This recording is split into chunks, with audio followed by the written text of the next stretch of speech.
ನಾನು 2 ಪದ್ಯ ಓದ್ತೀನಿ. ಮೊದಲನೇದು, ಸುರಿಯಬೇಕು ಮಳೆ. ಸುರಿಯಬೇಕು ಮಳೆ ಪ್ಯಾಲೆಸ್ಟೈನ್ನಲ್ಲಿ, ಗಾಜಾದ ಕಣಿವೆಗಳ ಮಕ್ಕಳ ಆತ್ಮಗಳು ಮಳೆಯ ಎಳೆಯನ್ನು ಜಗ್ಗಿ ಹಿಡಿದು ಆಕಾಶದಂಗಳಕ್ಕಿಳಿದು ಮೋಡದ ಮೇಲೆ ನಡೆದು ಗಾಳಿಯ ಜೊತೆ ಜೀಕುತ್ತಾ ನೋವಿನ ನೆಲದ ನೆನಪುಗಳ ನಕ್ಷತ್ರಗಳಾಗಿಸಿ ಕಪ್ಪು ಆಕಾಶದ ತುಂಬ ಹರಡಿ ಬಿಡಬೇಕು. ಮಾತೇ ಆಡದೆ ನೆಮ್ಮದಿಯಲ್ಲಿ ಬಿದ್ದುಕೊಂಡ ನಮ್ಮ ಕನಸುಗಳಲ್ಲಿ ಬರಬೇಕು ಅವರು.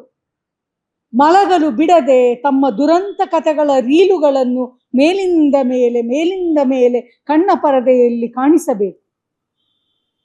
ಅವರಿಗೆ ಗುರಿ ಇಟ್ಟ ಗುಂಡು ಸ್ಫೋಟವಾಗಿ ಕನಸಲ್ಲಾದರೂ ಛಿದ್ರಗೊಳಿಸಬೇಕು ನಮ್ಮನ್ನು. ತಲೆಯೊಡೆದು ಕೈಕಾಲು ಹರಿದು ಹಸಿವನ್ನೇ ತಟ್ಟೆ ತುಂಬಿಕೊಂಡು ಬಾರದ ಅನ್ನ ನೀರುಗಳಿಗೆ ಕಾದು ಕೂರುವುದು ಹೀಗಾದರೂ ನಮ್ಮ ಅರಿವಿಗೆ ಬರಬೇಕು.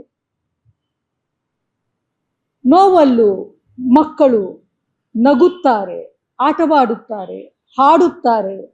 ಸಾವ ತೊಡೆಯೇರಿಯೂ ಬದುಕ ಕನಸ ಉಮೇದಿ ತೋರುತ್ತಾರೆ. ಕರುಣೆ ಕಳೆದು ಕಣ್ಣಗೆ ಮಲಗಿದ ನಮ್ಮಂಥವರನ್ನು ಬೇಡುತ್ತಾರೆ ಕನಸ ಕಾಣುವ ಇನ್ನೊಂದು ಅವಕಾಶಕ್ಕಾಗಿ.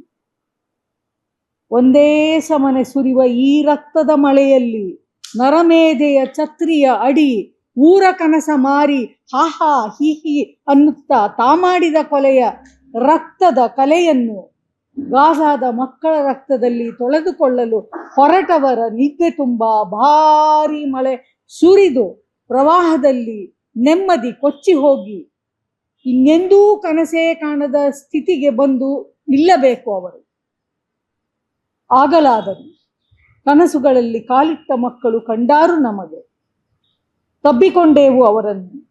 ತಿನ್ನುವ ಅನ್ನ ಇಳಿದೀತು ಗಂಟಲಿನಲ್ಲಿ, ಅಳಿದೀತು ನಮ್ಮ ನೆಲ್ಲಿಗಳಲ್ಲಿ ನೀರು ಬಂದರೆ ಸಾಕು ಎಂಬ ಧರ್ಮಾಂಧತೆ.